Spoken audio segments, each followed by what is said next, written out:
नमस्कार मुलांनो, आज आपण बालभारती भाग 2 मधील परिसर भाग 1 ह्या विषयाचा अभ्यास करणार आहोत.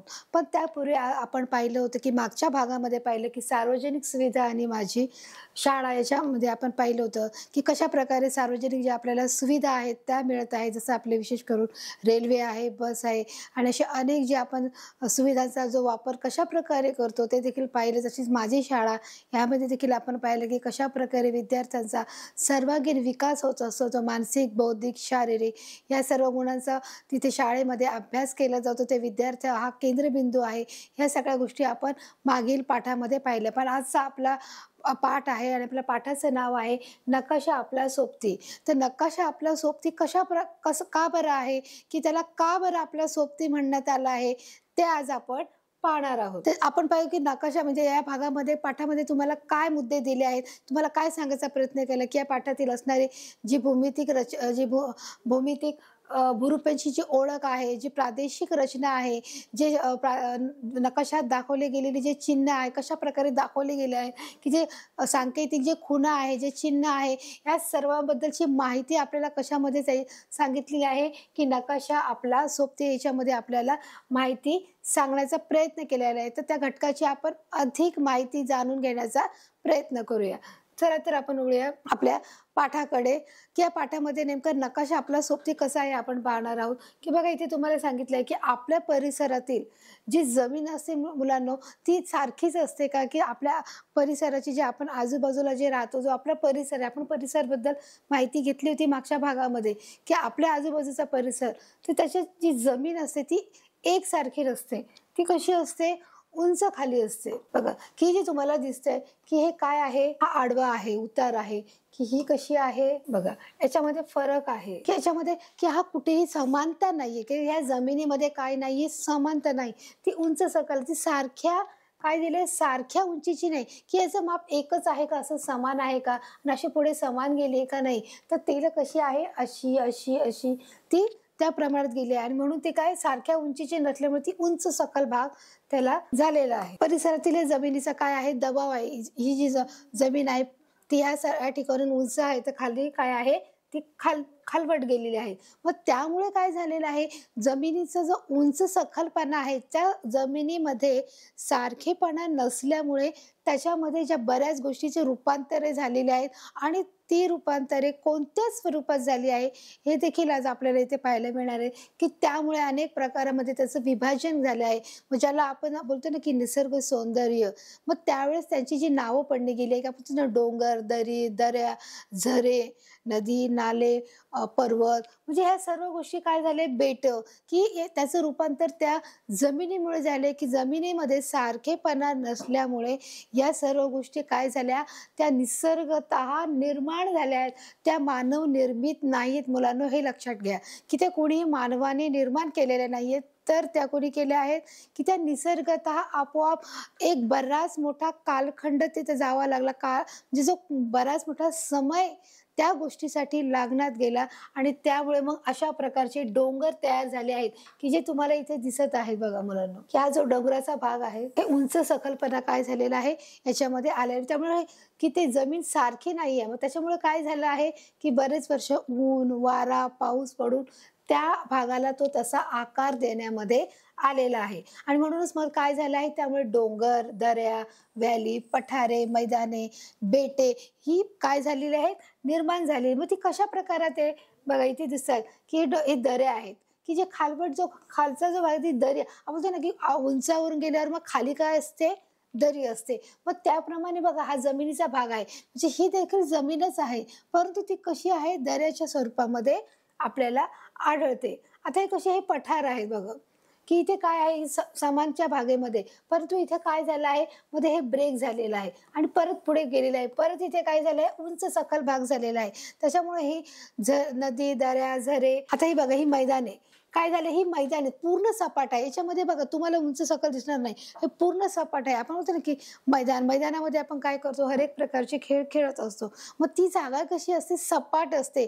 आणि एखाद्या खेळाला जर खेळण्यासाठी जागा हवी असेल, तर मैदान हे एक उत्तम ठिकाण आहे, की जिथे आपण सर्व प्रकारचे खेळ अतिशय उत्तमपणे खेळू शकतो. तिथे उंच सकलपणा हा भाग नसतो. तिथे जमीन ही कशी असते, सपाट असते. आणि सपाटेमध्ये काय असतं, की तिथे तुम्ही कोणत्याही प्रकारचा जर खेळ खेळत असाल, तर तो तुम्हाला जास्त सोयीस्कररित्या तुम्ही खेळू शकता. अगदी उत्तमरित्या ते खेळाचं तुम्ही प्रदर्शन करू शकता. तर त्याच्यामुळे तुम्हाला इथे काय झालंय, डोंगर, दरी, झरे, नद्या, व्हॅली, बेटं. आता बेटं कधी असतात मुलांना हे समजून घ्या, की बेटं ज्या समुद्राच्या ठिकाणची जी जागा असते, तिथे एक छोटं एक जमीन असते. समुद्रामध्ये एक प्रकारची जी जमीन असते, की जी बघा तुम्हाला मी दाखवते चित्राद्वारे, की आता हे समुद्र आहे. समुद्राच्या मधोमध देखील असा एक प्रकारचा जो भाग असतो, तिथे ही जमीन असते.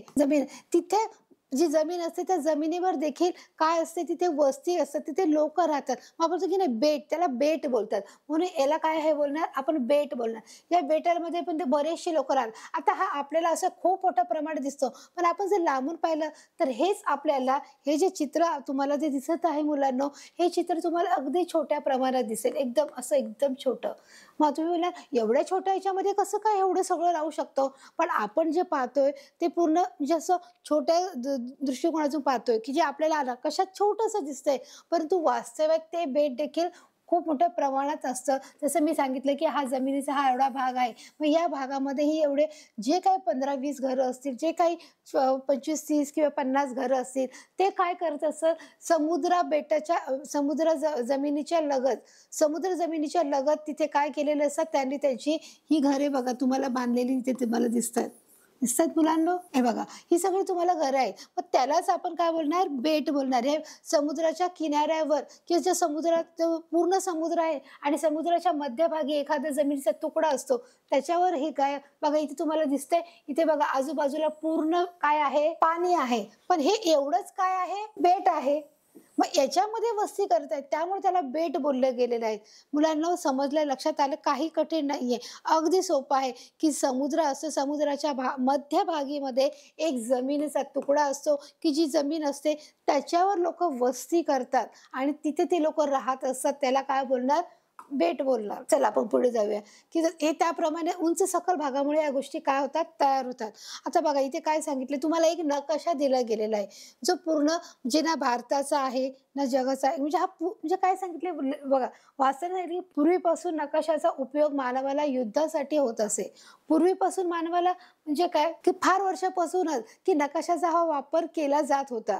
कशासाठी केला जात असेल, युद्धासाठी. त्यांनी सांगितले की युद्धासाठी, म्हणजे एका राजाला दुसऱ्या राज्यावर जर आक्रमण करायचं असेल, आता त्यासाठी जर मला माझी सैन्य घेऊन जायचे, माझी फौज घेऊन जायचं, तर तो राजा ज्या प्रदेशात राहतोय त्या ठिकाणची जमीन कशी आहे, त्या ठिकाणचे आजूबाजूचा परिसर कसा आहे, तिथे कच्चे रस्ता आहे का, पक्की सडक आहे का, की तिथे कोणकोणत्या प्रकारची मैदाने आहेत, पठारे आहेत, डोंगर आहे, की जेणेकरून माझ्या प्रजेला तिथे सोयीस्कररित्या कशा प्रकारे जाता येईल आणि कशा प्रकारे चोर रस्त्याने, की जर त्यांचा जो राजवाडा आहे, जो त्यांचा राजवाडा आहे, त्या राजवाड्याचा तोड जर पूर्व दिशेला आहे, तर मला मागच्या बाजूने जाण्यासाठी रस्ता आहे का नाही, की ज्यांना समजून येणार नाही. म्हणजे अशा अनेक गोष्टीचा विचार करून त्या नकाशाचं काय केलं जातं, अभ्यास केला जायचा. आणि म्हणून पूर्वीपासूनच की नकाशा हा काय उपयोगात आणण्यात आला आहे, की आताच नाही तर फार वर्षापूर्वीपासून, जेव्हा राजे महाराजांचा काळ होता तेव्हापासून किंवा त्याच्याही पूर्वी जेव्हा माणसाला जायचं ठरलं तरी ते काय करायचे, नकाशाचा वापर करत राहायचे. पण नकाशाही नव्हता त्याच्याही अगोदर ते कोणत्या गोष्टीचा वापर करत असतील, तर ते एका विशिष्ट साधनांचा वापर करायचे.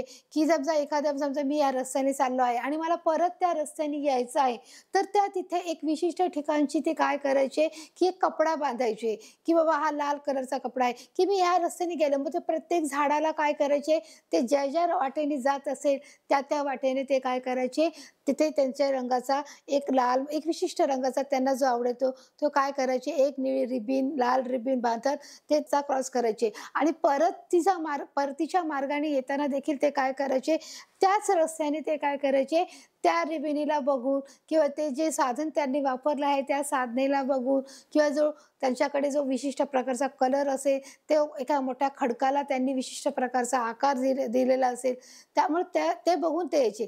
त्यावेळेस नकाशा हा अस्तित्वात नव्हता.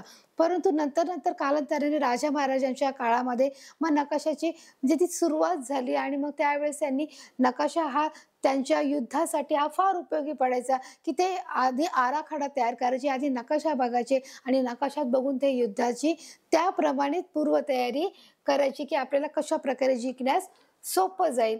त्याच दृष्टिकोनातून ते त्या गोष्टीकडे बारकाईने त्या गोष्टीचं निरीक्षण करायचे. आता बघा हा जो तुम्हाला नकाशा दिसतो आहे, हा नकाशा कसा आहे पूर्ण म्हणजे जगाचा दाखवला आहे, की ते स्पेसिफिक तुम्हाला असं सांगितलं नाही, की हा फक्त भारत आहे, की हा फक्त महाराष्ट्र आहे, की हा फक्त अमेरिका आहे. नाही, तर हा पूर्ण जगाचा नकाशा तुम्हाला दिले गेलेला आहे. या नकाशामध्ये सर्व देशाचे सगळे राष्ट्र इथे तुम्हाला दिसत आहे. तर बघा म्हणजे त्या नकाशाचा वापर कशासाठी व्हायचा, की शत्रूचा पराभव करण्यासाठी डावपेच आखणे सोपे जायचे, की जर नकाशा पाहिजे शत्रूचे डावपेच, की जर शत्रू या मार्गाने येतोय, कोणत्या मार्गाने येऊ शकतो, कोणत्या मार्गाने येऊ शकतो, नाही येऊ शकत, या गोष्टीचं ते लोक आधीच काय करून घ्यायचे, सर्व गोष्टी लक्षात आणून घ्यायचे आणि त्यांना ते डावपेच आखायला सोपं जायचं, की जर माझ्यासमोर नकाशा आहे तर मग त्याप्रमाणे आराखडा, इथे काय शब्द दिलाय की डावपेच सोपे होतं आणि त्याप्रमाणे मग ते काय करायचे, शत्रूला हरवण्यासाठी एक आराखडा वापरायचे, की एक योजना बनवायची, की त्या योजनेनुसार त्या गोष्टी अंमलबजावणी करायचे. त्या नकाशाच्या द्वारे काय करायचे, अंमलबजावणी करायचे. की बघा हा नकाशा म्हटलं की नकाशामध्ये सर्वात प्रथम काय येतं, की कोणताही तुम्ही नकाशा हा म्हणजे बऱ्याच गोष्टीवर सादर असतो, की एक स्पेसिफिक असं नाही. जर तुम्ही भारताचा बोललात तर भारताचे सर्व राज्य दाखवले जातात. जर बोललात की नाही मला गव्हाचं उत्पादन म्हणजे गहू, ज्वारी, बाजरी याचं उत्पादन सगळ्या भारतात कुठे होतं तर तुम्हाला स्पेसिफिक ते दाखवलं जातं. जर वाहतूक आहे कुठे, रेल्वेची वाहतूक कुठे आहे ते जर तुम्हाला बघायचं म्हणजे हर एक म्हणजे नकाशाचे वेगवेगळे प्रकार पडतात. जे प्रादेशिक नकाशा आहे, राजकीय नकाशा आहे, म्हणजे नकाशा असा एकच नाहीये, की जे नकाशाचे हे अनेक प्रकार पडतात. जसे राजकीय नकाशा आहे तर त्याच्यामध्ये तुम्हाला सगळ्या गोष्टी त्याच्यामध्ये दाखवल्या जातात. सर्वात प्रथम जर कोणताही नकाशा असता तर तुम्हाला इथे एक अशा प्रकारचे दाखवले जाते. इथे लिहिलेलं असतं उत्तर, म्हणजे हे उत्तरेकडचं आहे. तर खालचा भाग हा आपोआपच काय की तुम्हाला हे एक सांकेतिक कोड तिथे लिहिलेलाच असतो. तसंच नकाशामध्ये तुम्हाला जर भारताचा जेव्हा नकाशा येतो किंवा जगाचा जरी नकाशा येतो तर त्याच्यामध्ये त्या नकाशामध्ये तुम्हाला काय दाखवलं जातं, की महासमुद्र दाखवले जातात. ते 5 समुद्र हे फार महत्त्वाचे आहे. जसं आपण प्रशांत महासागर आहे, अटलांटिक महासागर आहे, हिंद महासागर आहे, तसे दक्षिण ध्रुव महासागर आहे आणि आर्कटिक महासागर आहेत. हे 5 महासागर आहेत. या 5 महासागर हे काय करत असतात, हे पूर्ण अवतीभोवती असतात. इथे दिलेले आहे बघा, की इथे कोणतं आहे, तर इथे पॅसिफिक आहे. पॅसिफिकलाच मराठीमध्ये काय म्हणा प्रशांत महासागर आहे. जो प्रशांत महासागर या साईडनेच वगैरे या साईडनेच गेलाय.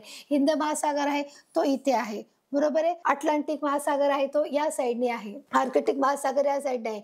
दक्षिण ध्रुव महासागर आहे तो या साईडने आहे. तर प्रशांत महासागराचे तो खूप मोठा त्याचा विस्तार असल्यामुळे तो या साईडने उजव्या साईडने सुद्धा आहे आणि डाव्या साईडने देखील आपल्याला पाहायला मिळतो. जर तुम्ही जगाचा नकाशा पाहिला त्या नकाशामध्ये तुम्हाला हे 5 महासागर निश्चित तुम्हाला बघायला मिळतील, की त्याच्यामधले सगळ्यात महत्त्वाचा जो महासागर आहे तो मोठा आहे, तो प्रशांत महासागर आहे आणि त्याचा विस्तार हा चोहीकडून म्हणजे दोन्ही बाजूने हा झालेला आहे. आणि जसा हिंदी महासागर आहे तो भारताच्या काय आहे खालच्या साईडला आहे आणि हा प्रशांत महासागर आहे, इथे अटलांटिक महासागर आहे, इथे आर्कटिक महासागर आहे, बरोबर, आणि इथे आहे दक्षिण ध्रुव आहे. हे जे महासागरे आहेत त्याचा देखील अभ्यास केला जातो, की कोणत्या मार्गाने आपल्याला जहाजाद्वारे शत्रूकडे जाण्यासाठी मार्ग आहेत ते देखील ओळखले जाते. बघा मुलांना आजच्या काळामध्ये जसे बरेच वाहतुकीची साधनं होती तशी आहेत, म्हणजे तशी त्यावेळेस नव्हती. आणि त्यावेळेस एक सोपं साधन म्हणजे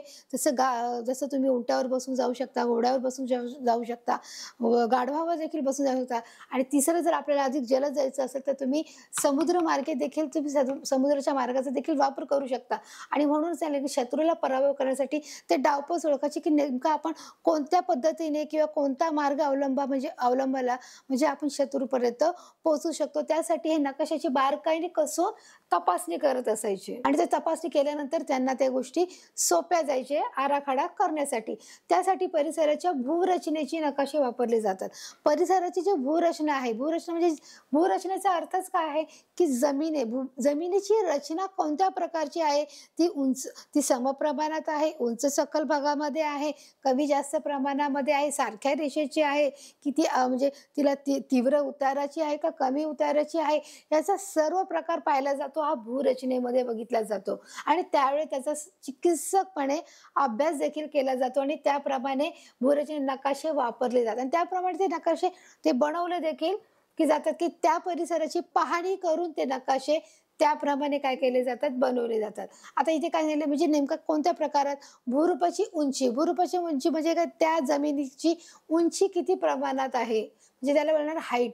त्याचा आकार कसा आहे म्हणजे तो त्याचा शेप कसा आहे. जरी जमीन आहे तर ही जमीन मध्येच अशी आहे, मध्येच अशी आहे, परत अशी आहे, परत अशी आहे, म्हणजे परत अशी आहे, तर ती कशी आहे, तर त्याप्रमाणे त्याची ही उंची जमिनीची उंची किती आहे, ते त्याचा आकार कसा आहे, समरेषेत आहे, हा समरेषेमध्ये आहे का परत उतार आहे की ते देखील पाहिले जाते. इत्यादीमध्ये फरक विचारात घेऊन नकाशात विविध भूरूपे दाखवतात आणि ज्याप्रमाणे ती प्रत्यक्षात तिथे जी भूरूपे असतात त्याचा आकार किती आहे, त्याची उंची किती आहे, हे पाहून ते नकाशामध्ये ते काय केले जातात, दर्शविले जातात मुलांनो, हे लक्षात घ्या. आणि त्याप्रमाणे तिथे नकाशामध्ये आपण पाहू शकतो की त्यांची उंचीचा आकार काय आहे, त्यांचा विविधता काय आहे, की त्यांच्यामध्ये जो आकार आहे तो त्या कोणत्या प्रकारात दिला गेलेला आहे आणि त्याला एक वेगळी सांकेतिक शब्दांचा किंवा सांकेतिक जे चिन्ह आहे त्याचा वापर केला गेलेला आहे. ही भूरूपे नकाशावर वेगवेगळ्या पद्धतीने दाखवली जातात. म्हणजे एकाच प्रकारे ती दाखवली जात नाही. जर त्याच्यामध्ये विविधता आहे, जर त्याच्यामध्ये फरक आहे, तर तुम्हाला ती वेगवेगळ्या पद्धतीने देखील दाखवता येतात. तर बघा हा एक प्रकार दिलेला आहे भूरूपांचा, की इथे डोंगर आहे, इथे खूप उतार दिला आहे, पण इथे तीव्र उतार आहे. म्हणजे हा मंद उतार आहे. याला काय बोलणार, मंद. म्हणजे बघा जमिनीपासून खालपर्यंत जो जातोय तो मंद आहे, परंतु हा कसा आहे, पटकन तीव्र आहे. जर इथून माणूस पडला तर पटकन पडू शकतो, पण जर इथून व्यक्तीला जर पडायचं असेल तर तो काय करेल मुलांनो, तो काय करेल, हळूवार पडेल. म्हणून याला तीव्र दिलाय आणि हा मंद आहे. बरोबर आहे. इथे देखील बघा, इथे ही जमीन आहे, जमिनीवर झाड उगवलंय, परंतु याचा देखील आकार कसा आहे बघा, तीव्र आहे आणि मग नंतर मंद आहे. म्हणजे इथे उलट दिलंय, इथे मंद आहे, इथे तीव्र आहे. इथे काय आहे, इथे देखील काय आहे, तीव्र आहे आणि मग मंद आहे. इथे बघा, इथे देखील ते भूरूपेचा आकार दिलाय. म्हणजे जमीन कशी आहे, सपाट आहे, या साईडने देखील आहे, या साईडने देखील आहे. म्हणजे त्या भूरूपेचे देखील काय आहेत, वेगवेगळे हे प्रकार पडतात आणि ते प्रकार हे लक्षात घेऊन ते त्या ठिकाणी ते चिन्हांचा तिथे वापर केला जातो. बघा आता इथे तुम्हाला काय सांगितलं आहे, की जर नकाशा बोललं की नकाशामध्ये सर्वात प्रथम आपल्याला काय दाखवले जातात मुलांना, दिशा दाखवली जाते, की जी दिशा असते पूर्व, पश्चिम, उत्तर, दक्षिण. बरोबर, की तुम्हाला कुठल्याही नकाशामध्ये जर नकाशा समजून घ्यायचा असेल तर तुम्हाला आधी दिशा माहीत असणं हे फार गरजेचं आहे, की पूर्व कुठे आहे, पश्चिम कुठे आहे, उत्तर कुठे आहे, दक्षिण कुठे आहे. ह्या दिशा असतात, की आपल्या दिशा आणि काही उपदिशा देखील असतात, त्या देखील मुलांना समजून घेणं गरजेचं आहे. की जरुरी नाही की प्रत्येक ज्या ठिकाणी आपण चाललोय ती पूर्व, पश्चिम, उत्तर, दक्षिण याच भागात असेल. ती थोडी तिरपी देखील असू शकते. कधी ती या साईडला पूर्वेच्या साईडला खाली झुकलेली असेल, तर कधी ती उत्तरेच्या बाजूला खाली उजव्या साईडला झुकलेली असेल. तर त्याच्यामुळे त्या दिशा देखील माहिती असतं, हे फार गरजेचे आहे. तर जसं म्हणलं जातं हे काय आहे, पूर्व, पश्चिम, उत्तर, दक्षिण. मग त्याचप्रमाणे इथे ज्या रेषा आहेत बघा, तर इथे काय, आग्नेय, वायव्य, ईशान्य आणि नैऋत्य, ह्या देखील दिशा आहेत. म्हणजे ह्या ज्या 8 दिशा आहेत, आपल्या किती दिशा आहेत, 8. पहिल्या 4 मुख्य दिशा आणि 4 उपमुख्य दिशा. बरोबर, 4 मुख्य दिशा आणि 4 उपमुख्य दिशा, म्हणजे 4 किती झाले, 8 दिशा. तर ह्या देखील दिशा आपल्याला माहिती असणार. कोणताही नकाशा असू दे, भारताचा नकाशा असू दे, जगाचा नकाशा असू दे, तर आपल्याला सर्वात प्रथम आपल्याला काय माहिती असणं गरजेचं, की दिशा. आणि तुम्हाला जसं सांगितलं की जसं इथे एक चिन्ह असतं आणि तिथे लिहिलेलंच असतं की उत्तर, म्हणजे हा काय आहे, उत्तरेकडचा भाग आहे. हे लक्षात ठेवायचं की तुम्हाला म्हणजे उत्तरेपासून सुरुवात झाली आहे आणि मग तो सर्व खालचा जो काही भाग आहे, जे राष्ट्र आहे, जो देश आहे, जे सगळ्या गोष्टी आहेत त्या तुम्ही नंतर पाहिजे. तर म्हणजे सगळ्यात पहिला इथे उत्तर दाखवलं जातं आणि ह्या दिशा आहेत, ह्या दिशांची देखील आपल्याला माहिती होणं गरजेचे आहे. कोणकोणते राष्ट्र कोणत्या देशाच्या लगत आहेत हे माहिती असणं गरजेचं आहे. आणि प्रत्येक राज्याच्या, प्रत्येक देशाच्या खाली जे सागर येतात, जे महासागर कोणत्या भागामध्ये आढळतात, ते देखील त्या महासागरांची देखील आपल्याला ओळख असणं गरजेचं आहे. म्हणजे माहिती असणं गरजेचं आहे, की जे आपले मगाशी मी सांगितल्याप्रमाणे जे 5 महासागर आहेत, त्याच्यापैकी देखील जे सागर आहेत, ते कोणत्या भागामध्ये येतात, याची देखील थोडंफार आपल्याला माहिती असणं फार गरजेचं आहे. आणि म्हणून ते झाले कागदावर नकाशा काढताना भूरचनेची लांबी वृद्धी सहज दाखवता येते. म्हणजे आता इथे त्यांनी काय सांगितलं, जर आपल्याला कागदावर दाखवायचं असेल, तर तुम्ही सांगू शकता, की आता समजा हा आंध्र प्रदेश आहे. या आंध्र प्रदेशामध्ये की याची भूरचना जी किती रुंदी आहे आणि किती उंची आहे, तर ते सांगू शकतात किंवा ते कागदावर लिहिताना ते सांगतील 100 ते 200. मग आपण लिहू शकतो 100 ते 400, नंतर मग 600, बरोबर? म्हणजे आपण हे दाखवू शकतो, की कागदावर लिहिणं हे म्हणजे सोपं आहे. त्याची म्हणजे सहज दाखवू शकतो. जे खोली असते, की आपण उंची दाखवू शकलो, की ही उंची किती मोठी आहे. म्हणजे इथून उंची केवढी आहे, आपण हे दाखवू शकतो. हे बघा, की हा जो ही काय आहे, जमीन आहे, बरोबर आहे. या जमिनीची उंची किती आहे ते आपण सांगू शकतो. म्हणजे इथून किती आहे, समजा 500 आहे, नंतर हे किती आहे 800 आहे, बरोबर. ते आपण दाखवू शकतो. परंतु आपल्या जमिनीच्या खालचा जो भाग आहे त्याची खोली किती आहे हे आपण सांगू शकत नाही. मी काय, परंतु भूरचनेची खोली व उंची ही सहजपणे दाखवता येत नाही. सहजपणे नाही दाखवता. आपण एक अंदाज सांगू शकतो, की सुमारे ते 200 किलोमीटर खाली आहे, 400 आहे, 500. म्हणजे एक एक निश्चित आकडा नाही सांगू शकत, की आपण सांगू शकतो, की हा एक सुमारे अंदाजे असं असू शकतं, सुमारे 400 असू शकतो, सुमारे 600 असू शकतो. परंतु एक निश्चित आकडा आपण सांगू शकत नाही. आणि म्हणूनच आपण जमिनीची उंची दाखवू शकतो, परंतु खोली दाखवू शकत नाही. त्याच्यामध्ये त्यांनी स्पष्ट सांगितलं, की आपल्याला खाली जाता येत नाही. कारण जमीन तुम्ही जितकी खांदून जाल, तितके खाली काय आहे ते खोल, खोल, खोल काय आहे जमीनच तुम्हाला मिळणार आहे. पण मग आपण आधीच जास्त खोल गेलो तर काय होईल मुलांनो? तिथे आपल्याला ऑक्सिजन घ्यायला काय होईल?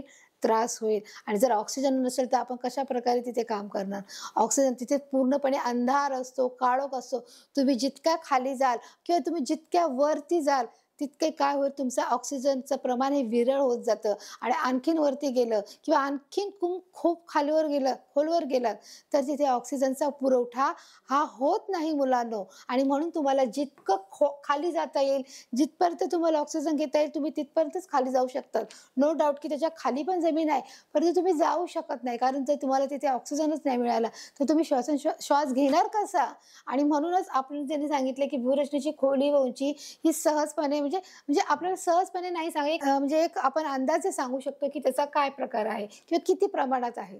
नकाशात या बाबी देण्यासाठी पुढील पद्धतीचा वापर केला जातो, की नकाशात जर आपल्याला या सगळ्या गोष्टी जर द्यायच्या असतील, नकाशामध्ये या गोष्टी आपल्याला भरवायच्या असेल, तर आपण कोणत्या गोष्टीचा पद्धतीचा वापर करतो हे देखील आपल्याला इथे सांगितलं आहे, की ती पद्धत कोणत्या प्रकारची आहे ते सांगितलंय. की त्याच्यामध्ये 3 पद्धती पडतात. एक पहिलं आहे समुच्च रेषा, की जे समुच्च रेषा म्हणजे काय, की ते तुम्हाला सांगितलं, की समुच्च रेषा पद्धती counter line method. Counter line method म्हणजे की काउंट करणारी मेथड आहे. काउंट म्हणजे मोजणी.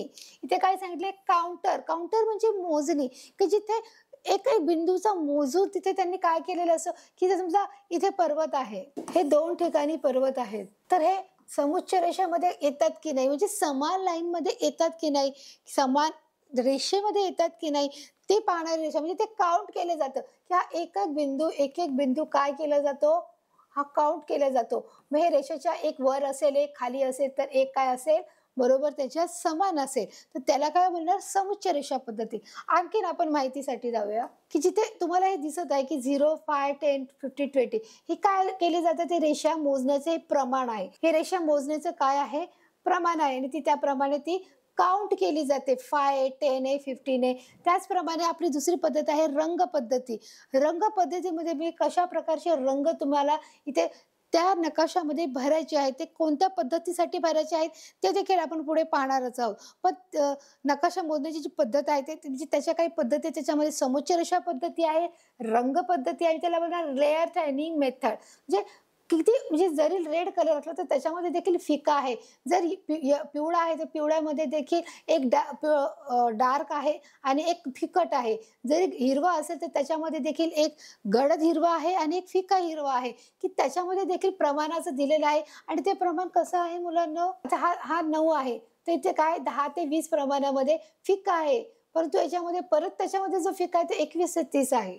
बरोबर आहे. इथे जर गडद हिरवा दिला आहे, तर त्याचं फिकं काय असणार आहे? हा हिरवा कलर आहे. हिरव्यामध्ये हा हा गडद आहे. तर त्याच्यामध्ये हा थोडा फिका आहे आणि हा पिवळसर आहे. म्हणजे त्यांनी दिलेला आहे 10, 21, 31, 41, 61 आणि त्याच्यानंतर जो खालचा आहे, की जे समुद्र सपाटीपासून त्यांनी घेतलेला कलर आहे, की जे समुद्र आहे.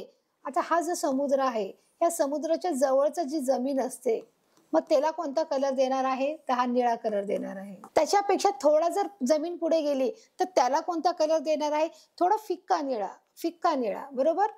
पण त्याच्यानंतरचा जर गेला, की तो दोन्ही मिक्स कलर असणार आहे. गडद निळा आणि फिक्का निळा. जो मिळून कलर होतो, तो हा कलर होतो. बरोबर मुलांनो? मग त्याच्यापुढे जो गेला आहे, की त्याच्यानंतर मग काय होणार आहे? तो हिरवा कलर होणार आहे, की समुद्र सपाटीच्या भागचा जो कलर असतो, तो काय करतो? निळा कलर हा दर्शवत असतो आणि म्हणून हा कलर समुद्र समुद्र हा कसा असतो? निळा असतो. मग त्याच्या आजूबाजूचा जो परिसर असतो तो कसा असतो? हिरवा असतो. कारण समुद्राचं पाणी लागून तिथली जागा कशी होते, तिथले झाडं, झुडपं हे कसे होतात? हिरवेगार होतात. बघा आता इथे काय सांगितले? आपली तिसरी पद्धत आहे. पहिली पद्धत समुच्च रेषा, दुसरी आहे रंगदर्शक आणि तिसरी आहे उठावदर्शक. उठावदर्शक आराखडा म्हणजे डिजिटल इव्हॅल्युएशन मॉडेल म्हणजे काय? ही ही आधुनिक पद्धत आहे. ही आधुनिक पद्धत ही आता याचा वापर डिजिटल फोटोद्वारा ते आपण सॅटेलाईटचा वापर एका विशिष्ट उपकरणाचा जे अंतराळात आहे त्याचा वापर करून हे जे फोटोज घेतात आणि मग त्याच्याद्वारे आपल्याला कळतं, की अरे या भागामध्ये, या प्रांतामध्ये, या जमिनीमध्ये की अशा-अशा प्रकारचे ही रंगसंगती आहे आणि मग तीच रंगसंगती घेऊन ते नकाशामध्ये ते गोष्टी भरल्या जातात. जसं तुम्हाला इथे दिसत आहे, की बघा हे रंगसंगती, की अरे हे वरून तर असं दिसत आहे, की हा जो भाग आहे तो फिकट आहे, हा जो आहे तो ग्रीन आहे, हा जो आहे तो काय आहे पिवळसर भाग आहे, हा कोणता आहे हा राखाडी कलरचा आहे, की म्हणजे हे डिजिटल इव्हॅल्युएशनद्वारे आपल्याला अजून उठावदर्शक म्हणजे अजून त्या गोष्टी क्लिअर होतात हे आपल्याला समजतं आणि त्याच्यामुळे आपल्याला ते रंगसंगतीचं प्रमाण कळतं आणि त्याप्रमाणे आपण नकाशा बनवण्यास किंवा ती तयार करण्यास देखील सुरुवात होते. आता तुम्हाला अजून क्लिअर करण्यासाठी ही समोच्च रेषा म्हणजे काय, की त्याची एक डेफिनेशन दिली आहे, त्याची एक व्याख्या दिली आहे आणि ती व्याख्या देखील आपण मुलांना नीट समजून घेण्याचा आपण काय करूया? प्रयत्न करूया. तुम्हाला बघा चित्राद्वारे तुम्हाला अधिक स्पष्ट केलं आहे, की या पद्धतीचं बघा आता तुम्हाला इथे काय सांगितलं, की ही एक प्रकारची समजा ही जमीन आहे. या जमिनीचे जे समोच्च रेषा आहे समजा हा डोंगर आहे, हा एवढा असा हा डोंगर आहे. मग या पद्धतीचा वापर नकाशामध्ये जमिनीचा उंच सखल दाखवण्यासाठी, उंच सखलपणा दाखवण्यासाठी. उंच सखल म्हणजे काय? कुठे जमीन वर, खाली, वर, वर किंवा अशी, अशी, अशी. याला काय बोलणार? उंच सखल भाग आहे. तर डोंगर आहे म्हणजे जमीन जमीन आहे पण कशी आहे? अशी, अशी, मध्येच अशी म्हणजे मग त्याचाच उंच सकलपणा दाखवण्यासाठी करतात. या पद्धतीचा वापर नकाशामध्ये जमिनीचा काय करतात? उंच सकलपणा दाखवण्यापणा करतात. त्यालाच काय बोलणार की समुच्च रेषा पद्धती, की ते तुम्हाला बघा पिक्चरच्या द्वारे तुम्हाला दाखवले गेलेले आहे, की जमिनीची उंची ही समुद्र सपाटीपासून मोजतात. तुम्हाला मी मगाशी सांगितलं होतं, की जो समुद्र जो असतो, हा जो समुद्र आहे, त्याची उंची कशी मोजणार? समुद्र सपाटीपासून म्हणजे जिथे जमीन सुरू होते तिथून त्याची समुद्र सपाटीपासून काय होणार? समुद्र सपाटी म्हणजे जिथे समुद्राची जी खोली आहे, तिथून ते काय करणार? उंची तपासणार, की अरे तो समुद्र तर किती 500 मीटर खोल, जो हजारो किलोमीटर, 2000, 4000, 5000 किलोमीटर खोल आहे. मग आपल्याला कळतं कसं? की कोणीतरी तिथे जाऊन त्याची काय घेतलेली आहे? उंची घेतलेली आहे आणि त्यावेळेस आपल्याला कळतं, की ते जमिनीची जी समुद्र जो किती खोलवर आहे, किती त्याची किलोमीटर किती अंतरावर आहे, किती त्याची उंची किती आहे, हे आपल्याला त्याच्यावरून देखील समजण्यामध्ये येतं. आपण पाहणार की त्यानंतर समान उंचीची ठिकाणे निश्चित केली जातात, की त्या ठिकाणीची समजा जसं आपण म्हणतो ना, की समुच्च रेषा म्हणजे काय? की समजा आता बघा ही ही जमीनच आहे. डोंगर जरी असला तरी ती जमीनच आहे. जमिनीचाच भाग आहे ना. ते तर बघा इथे काय आहे? खाली वर, वर खाली, परत वर, परत खाली, परत वर. मग याची काय केली जाते? की याची उंची बघितली जाते. ही उंची याला आहे का? की हे दोघं मॅच होतायत का? की मग त्यालाच यानंतर समान उंची ठिकाणी निश्चित की ते बघतात की जे कोणते दोन समान डोंगर एकत्र आहेत, कोणते दोन पर्वत एकत्र आहेत, कोणत्या जे झऱ्या आहेत ते एकत्र आहेत, की कोणते सपाट मैदाने आहेत, की ते बघितले जातात, त्याचा शोध घेतला जातो आणि म्हणूनच मग तेव्हा त्याचं की समुच्च रेषा ही पद्धती आपण काय बोलतो? बोलण्यात येते आणि मग हे सगळ्या गोष्टीचं काय केलं जातं? निरीक्षण केलं जातं आणि त्यानुसार ह्या दोनमध्ये किती फरक आहे हे देखील ते काय पाहिलं जातं डिजिटल पद्धतीने ते बघितलं जातं.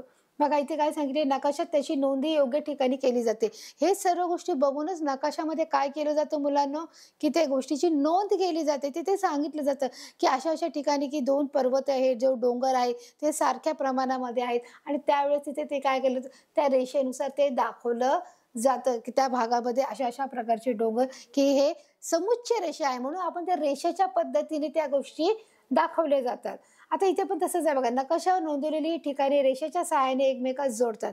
मग ती काय केली जातात? जर 2 ठिकाणे जर सारख्या ठिकाणची असतील, जर डोंगर दोन्ही ठिकाणी की जे इथेही आहे आणि इथेही आहे, हे मग ते काय केले जाते, समुच्च रेषेद्वारे दाखवले जाते आणि मग ते एकमेकास ते काय करतात, नकाशावर नोंदवलं जातं आणि ते काय केलं जातं, रेषेच्या सहाय्याने ते एकमेकात म्हणजे ही रेषा आहे, त्या रेषेच्या सहाय्याने काय केली जातात, जोडली जातात आणि समान उंचीची ठिकाणी जोडणाऱ्या या रेषेस समुच्च रेषा. समान उंचीची, मी अगोदरच सांगितलं, समान उंचीची ते काय सांगितलं, ही समान बघा, ही उतरता जरी भागातल्या तरी समान आहेत, बरोबर. इथून जरी ते उतरलं तरी समान आहे. समान उंचीची ठिकाणी जेव्हा जिथे जोडली जातात तेव्हा त्याला काय बोलतात, समुच्च रेषा म्हणतात. पुन्हा एकदा आपण व्याख्या वाचून घेऊया. समान उंचीची ठिकाणे जोडणाऱ्या त्या रेषेस समुच्च रेषा असे म्हणतात. आणि मग तुम्हाला बघा इथे ठीक आहे, की ह्या रेषेने कशा प्रकारे समुच्च रेषा ही जोडली गेलेली आहे. मग आपण बोलतो ना, हे 4,000 आहे, 3.5 आहे, म्हणजे आपण खालीपासून जमिनीच्या लगतच्या पासून आपण मोजायला सुरुवात करतो. 500 आहे, 1000 आहे, 1,500 आहे, 2,000, 2,500, बरोबर आहे.